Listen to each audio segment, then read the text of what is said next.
Europe stands at a crossroads, its legacy teetering between resurgence and ruin. Centuries ago, its nations forged a global dominion, projecting power across continents with an ambition that shaped the modern world. That era of colonization, spanning Britain's vast reach to France's intricate networks, was a monumental endeavor, a fact of history that, if guided by visionary leaders with a long-term perspective, could have uplifted both colonizers and colonized in a cooperative ascent.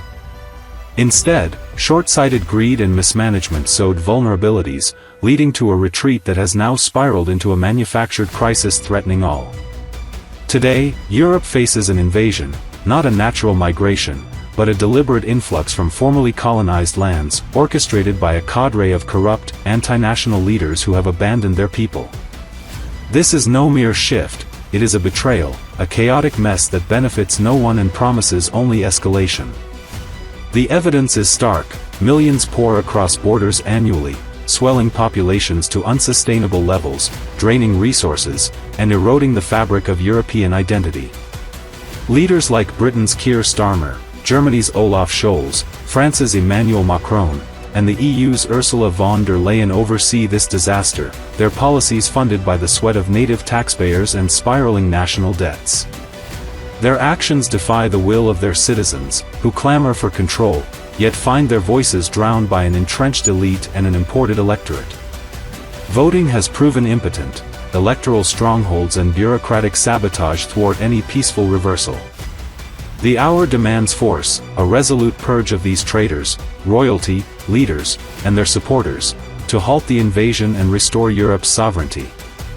This essay commands a path forward, an open-source, decentralized plan to reclaim each nation, executed by its own people with unyielding determination. A swift, brutal cleansing to expel invaders and set the stage for a multi-generational vision. Colonization once held the promise of mutual progress, its retreat need not have birthed this chaos. The current crisis is a failure of leadership, a manufactured wound that festers for all, native and newcomer alike. We will not debate, we will act. This plan, forged in public forums, will brook no censorship, no retreat.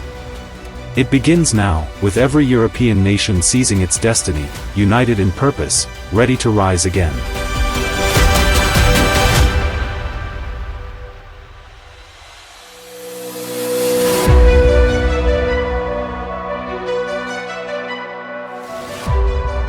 Europe's colonial era was a defining chapter, a sprawling enterprise that stretched its nations beyond their shores to govern vast swathes of the globe.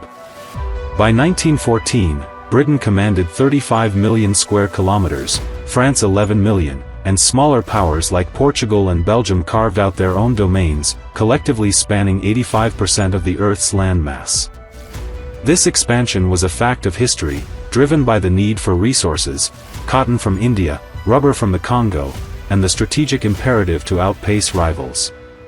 Maritime technology and military innovation enabled it, projecting power with a lean force of 1 million troops over 458 million subjects. Properly led, with foresight and equity, this could have been a partnership, enriching both Europe and its colonies through shared advancement. Yet, the endeavor faltered under its own weight. The scale was staggering but brittle, resources flowed one way, enriching Europe while leaving colonies dependent, a short-sighted flaw that bred resentment. Internal warnings surfaced, economists cautioned of overtaxed treasuries, and rebellions like India's 1857 uprising signaled unrest, but leaders, intoxicated by immediate gains, pressed on. They saw no horizon where the colonized might return, their dominion unchallenged by such a reversal. The structure held until the cataclysm of World War II shattered it. The war's devastation, massive losses in blood and gold, left Europe unable to sustain its overseas grip. Britain's economy buckled, France's infrastructure crumbled, and smaller nations fell to occupation, their colonial armies reduced to shadows. The retreat unfolded with ruthless speed. India's independence in 1947 sparked a cascade. Africa and Asia broke free within decades, leaving Europe's empires as relics by 1975. This was no orderly withdrawal, it was a collapse, driven by exhaustion and the rise of new powers who demanded self-rule for their own ends. Colonization's potential, a unified progress under enlightened stewardship, was squandered by leaders who lacked the vision to see beyond plunder. The vacuum left behind opened the gates to today's crisis, a manufactured invasion not of Europe's making but of its undoing. Had colonization been wielded with strategic care, its legacy might have been strength, not this chaos, a mess that now imperils all, native and invader alike, in a Europe unprepared for the tide.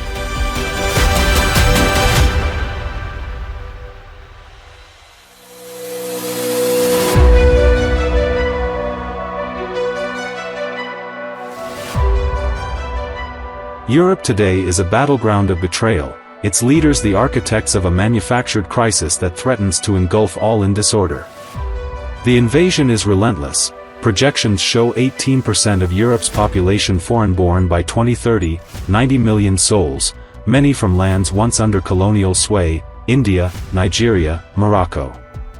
The UK reels under 685,000 net arrivals yearly, while 4.8 million flood the EU, a tide of legal visa holders and illegal border crossers alike.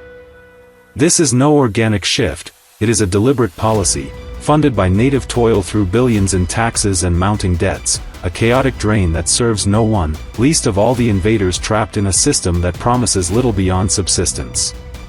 The culprits stand exposed: Keir Starmer, Olaf Scholz, Emmanuel Macron, Ursula von der Leyen, leaders born in the 1960s and 1970s, molded by educators of the post-war era who preached guilt over pride, unity over sovereignty. Their elite training, at institutions like Oxford and Sciences Po, instilled a dogma that rejects national loyalty for a hollow globalism, a legacy of their mentors' reaction to war's horrors.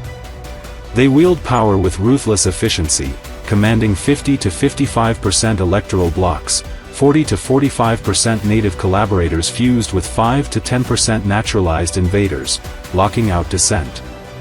The far right, capped at 20 to 25%, cannot breach this wall, their efforts drowned by split votes and the growing influence of invaders in governance, 15% of UK parliamentarians, 20% of urban officials like London's Sadiq Khan.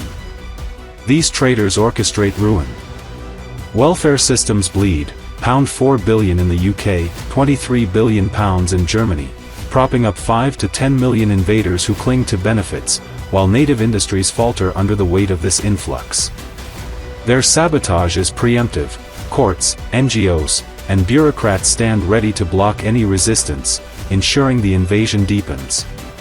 This is not mismanagement, it is treason, a calculated surrender of Europe's heritage to appease a past that colonization could have redeemed with proper stewardship.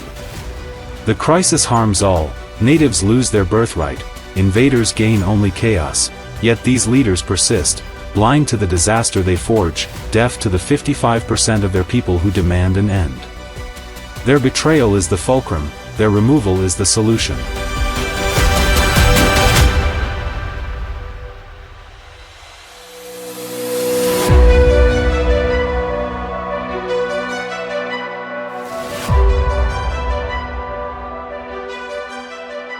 Europe will not kneel, its people will rise, and force will reclaim what treachery has stolen. This is Phase 1, a decentralized, open-source war to purge royalty, leaders, and their supporters, expel the invaders, and restore each nation to its rightful heirs. No single command dictates, each country's countrymen, 1,000 to 5,000 operators strong, will execute their own purge, leveraging intimate knowledge of their traitors, terrain, and populace. This is a war of the people, unrelenting and absolute, forged in public discourse and ignited by 2028. Below, the operational blueprint unfolds in subparts, interweaving crucial aspects for clarity and resolve. Pre-operational mobilization, 2025 to 2028. The battle begins in the open, a clarion call across digital and physical realms.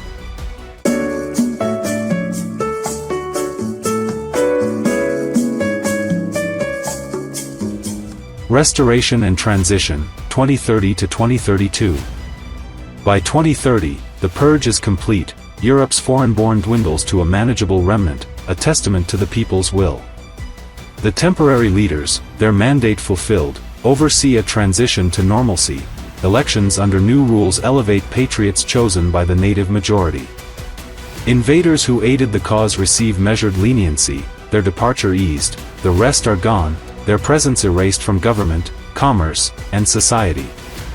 This is not an end but a beginning, a foundation for a vision that stretches beyond, a Europe poised to reclaim its place, never again to falter. Restoration steps, bullet points.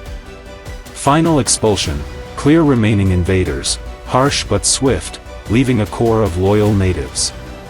Government rebuild, install patriots in all posts, rooting out every vestige of the old guard. Election framework, convene national votes, only those committed to Europe's resurgence stand. Vision set, prepare for the next step, silently, resolutely, ensuring no retreat, only advance.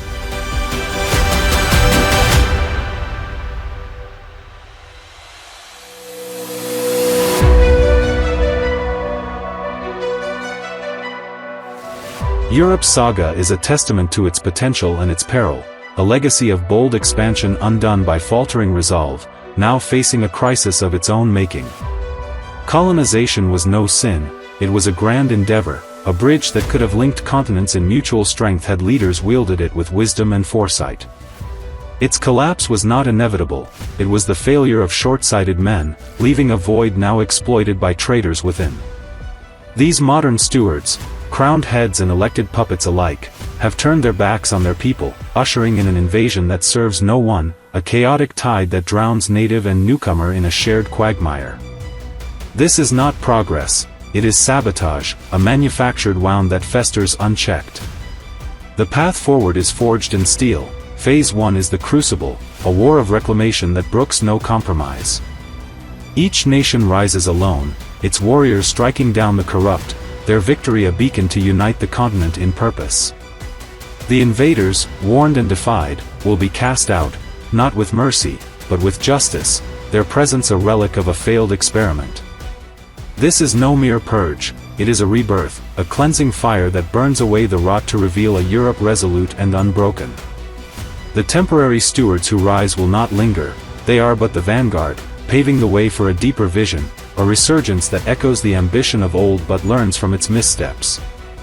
Failure is not an option, delay is death. The people's will, honed in open forums, is the hammer, unyielding, public, unstoppable. This is not a retreat from history but a reclaiming of it, a refusal to let Europe's light dim under the weight of betrayal. The war is upon us, and it will end only when the traitors lie vanquished, the invaders banished, and the continent stands as one, ready to stride forward, never again to bow. Beyond this lies a horizon unspoken, a promise of dominion renewed, not in chaos but in order, not in weakness but in strength. The battle begins, the future awaits, Europe will rise, and it will endure.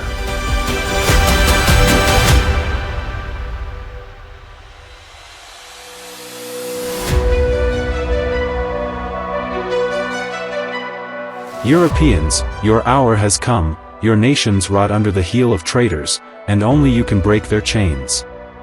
This is no plea, it is a command. Forge this plan, flood X with #EuropeFirst, demand the end of royalty and leaders in every square and screen.